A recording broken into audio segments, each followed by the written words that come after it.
بسم اللہ الرحمن الرحیم۔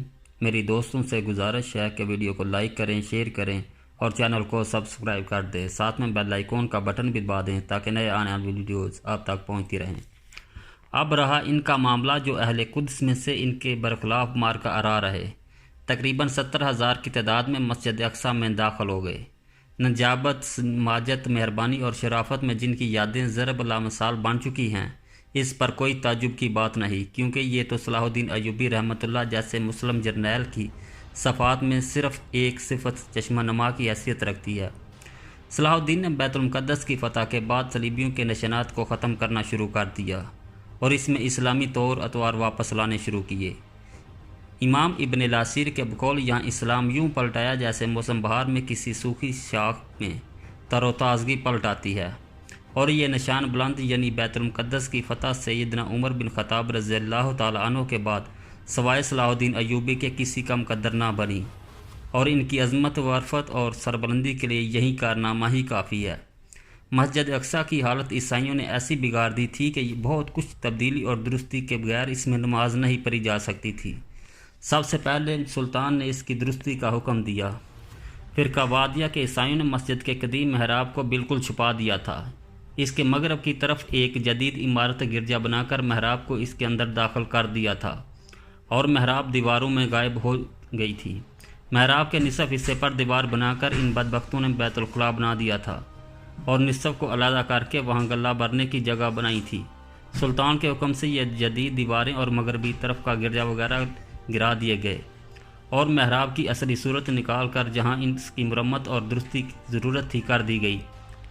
مسجد کو اس کی اصلی حالت میں لا کر اس کو عرق گلاب سے جو دمشق سے لایا گیا تھا دھویا گیا، اور صاف کر کے نماز پڑھنے کے لیے پاک اور راستہ کی گئی۔ ممبر رکھا گیا اور محراب کے اوپر قندیلیں لگائی گئی۔ قرآن شریف کی تلاوت شروع کی گئی اور وہیں نماز پڑھی جانے لگی، اور ناقوس کی صدا کی بجائے اللہ واحد کی اذانیں کہی جانے لگی۔ 4 شعبان کو دوسرے جمعے کا دن جو نماز ادا کرنے کے واسطے پہلا جمعہ تھا، ایک عجیب و غریب شان و شوکت کا دن تھا۔ خطیبوں نے خطبے تیار کیے تھے، اور ہر ایک کی یہ خواہش تھی کہ اس کو خطبہ پڑھنے کی اجازت دی جائے۔ بے شمار لوگ ہر ایک درجہ اور رتبے کے اور ہر ایک دیارے و ملک کے علماء و فضلاء جو سلطان کے ساتھ رہتے تھے، اور ہر ایک علم و ہنر کے نامور آدمی بیت المقدس میں پہلی نماز جمعہ ادا کرنے کے لیے جمع ہوئے۔ ایک غیر معمولی جوش سب کے چہروں سے عیاں تھا اور دلوں پر رکت طاری تھی۔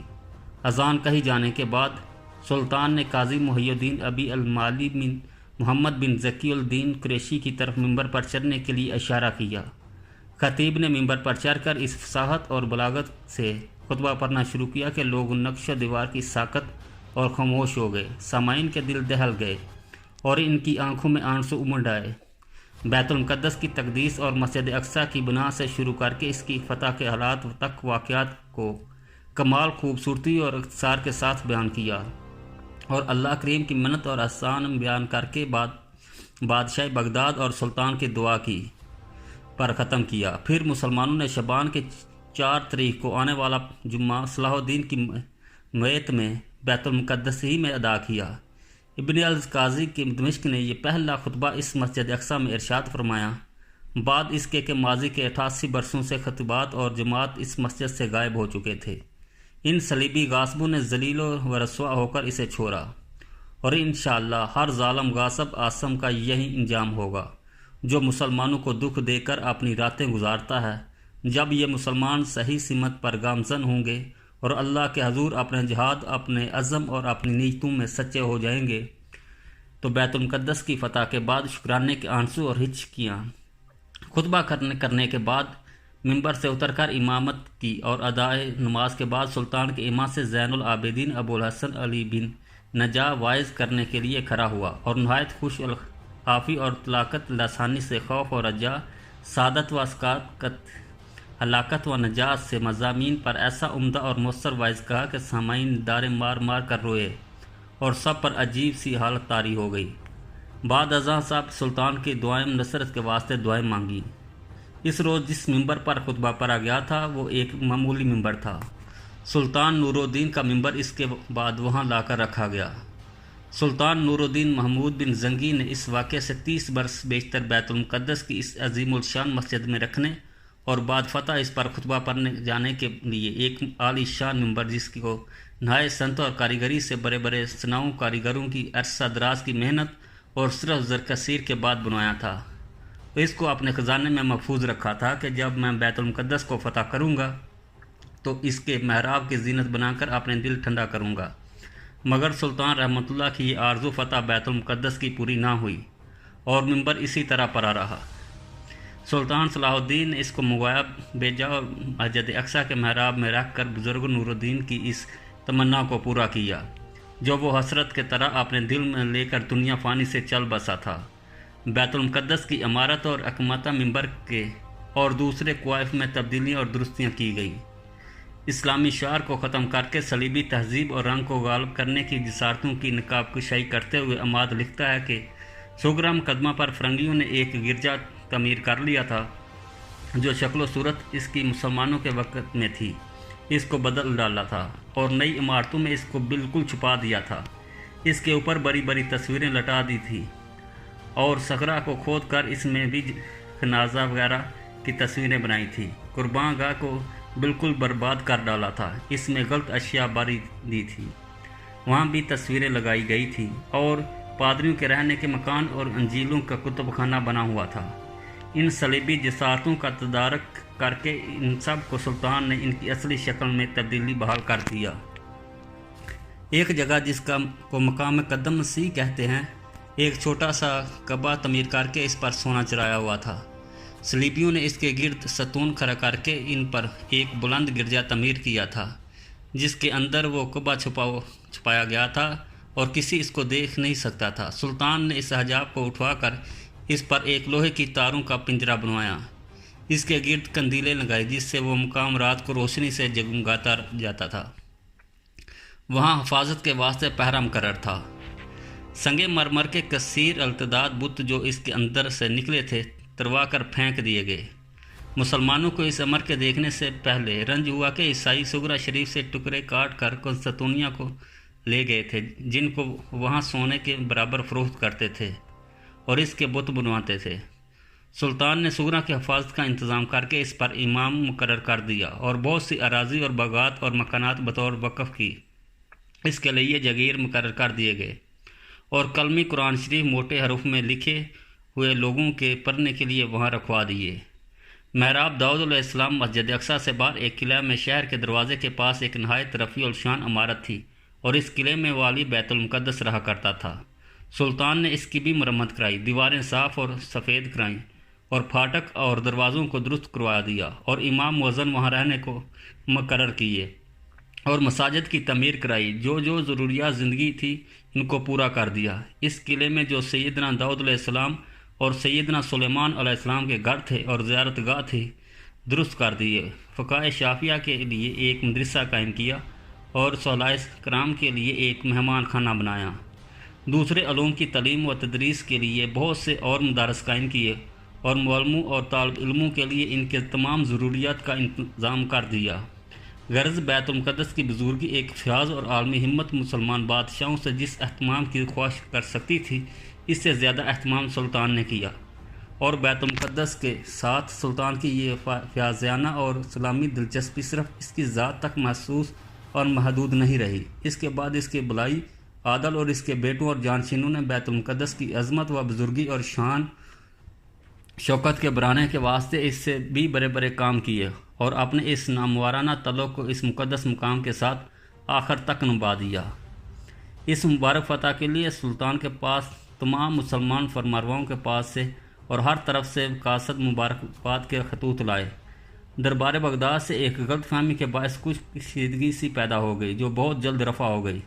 شعراء نے اس کی تاریخ میں بے شمار قصائد لکھے جو بجائے خود ایک دفتر عظیم ہے۔ سلطان ایک عرصے تک بیت المقدس میں مقیم رہ کر معاملات ملکی کی تدابیر میں مصروف رہا اور محنت کے اس مبارک اور میٹھے پھل کو کھاتا اور افروزہ و لذات روحانی حاصل کرتا رہا۔ مشہور اور مضبوط مقامات سے سورہ کا قلعہ عیسائیوں کے قبضے میں رہ گیا تھا اور سلطان کو اس کے فتح کرنے کی فکر تھی۔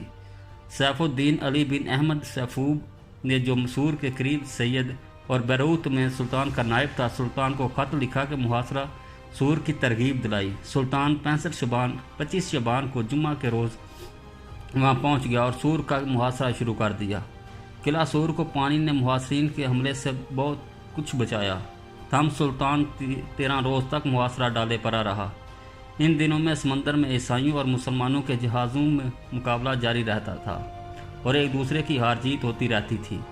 محاصرے نے طول کھینچا تو لوگ سامان کی رسد کی کمی اور شدت سرما یعنی شدید قسم کی سردی سے تنگ آ گئے اور سلطان سے محاصرہ اٹھانے کے لیے عرض کرنے لگے۔ سلطان کی اور بعض امراء مثلاً فقیہ عیسیٰ اور اسام الدین ازالدین جردیق کے یہ رائے تھی کہ جب قلعے کی فصیل ٹوٹ چکی ہے اور بہت محنت اور زر صرف ہو چکا ہے، بغیر قلعہ فتح کو نہ چھوڑنا چاہیے، مگر اکثر لوگ بدل ہو گئے تھے اور سلطان نے آخرکار محاصرہ اٹھا لینا مناسب سمجھا۔ آخرکار شوال میں شدید سردی کی حالت میں وہاں سے کوچ کیا۔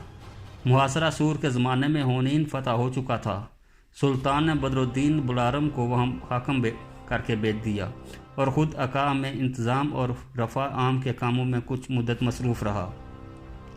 526 ہجری کے آغاز میں یعنی وسط ماہ محرم میں سلطان عقا سے حسس کو کوکب کی طرف روانہ ہوا اور وہاں پہنچ کر اس کا محاصرہ شروع کیا، مگر اس بد دعا کی دشواری نے بالفصل اس کو ملتوی کرا دیا۔ وہیں بعض اوالیہ ملک کے سفیروں نے اس سے ملاقات کی اور اس کے بعد دمشق کو چل دیا اور 6 ربیع الاول کو وہاں پہنچا۔ سلطان 14 ماہ کے بعد دمشق کو واپس آیا اور چند روز قیام کرنا چاہتا تھا، لیکن 5ویں ہی دن دفتن اس کو خبر پہنچی کہ فرنگیوں نے جھیل پر چڑھائی کی ہے اور اس کا محاصرہ کر لیا ہے۔ اس خبر کے سنتے اس نے لشکر کو طلب کیا اور سیدھا جیبل کو نکلا، لیکن ابھی وہ راستے میں ہی تھا کہ فرنگی اس کی آمد کی خبر سن کر وہاں سے بھاگ اٹھے اور واپس کر چلے گئے۔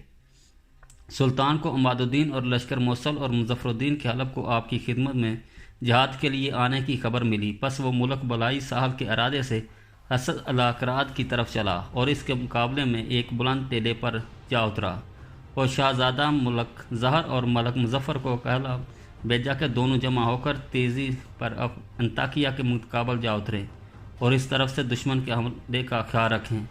سلطان حسن الاکراد کے فتح کرنے کی تجویز سوچتا رہا، مگر کوئی تدبیر کارگر معلوم نہ ہوئی۔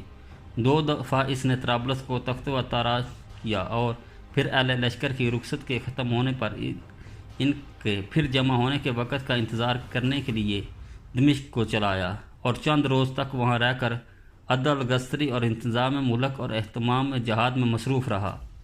جب فوجوں کے جمع ہونے کا وقت ہو گیا تو وہ بلا دبلائی سال سے فتح کرنے کے عزم سے اس طرف روانہ ہوا۔ راستے میں اس کو خبر ملی کہ عماد الدین سے بڑے پاک سے ملاقات کر کے اس کے لشکروں کو اپنے لشکر میں شریک کر کے حسس الاکراد کے قریب جا اترا قبائل عرب میں بھی پہنچ گئے ہیں، تو حسس الاکراد کے گرد کے قلعے فتح کرتا چلا گیا۔ 6 جمادی الاول کو اس نے الترتوس کو جاگیر اور اس کو فتح کر کے جبلہ کی طرف بڑھا۔ وہاں پہنچتے ہی شہر پر قبضہ ہو گیا، مگر اہل قلعہ مقابلے پر آمادہ رہے۔ 19 تاریخ کو جب اہل قلعہ عاجز آ گئے تو انہوں نے ایمان چاہی، جو سلطان نے دے دی اور قلعے پر قبضہ ہو گیا۔ 23 جمادی الاول تک وہاں ٹھہر کر سلطان نے الزاکیہ کو کوچ کیا اور شب تک اس کے قریب پہنچ گیا۔ فرنگی صبح کو خبر پا کر قلعوں میں پناہ گزین ہو گئے۔ یہ 3 قلعہ ایک بلند پر تھے۔ مسلمان لشکر نے نقب لگانا شروع کی اور قلعے کی جڑوں کو اکھاڑ ڈالا۔ تیسرے ہی دن اہل قلعہ نے ایمان چاہی اور شہر چھوڑ جانے یا جزیہ ادا کرنے کی شرط امان دی گئی۔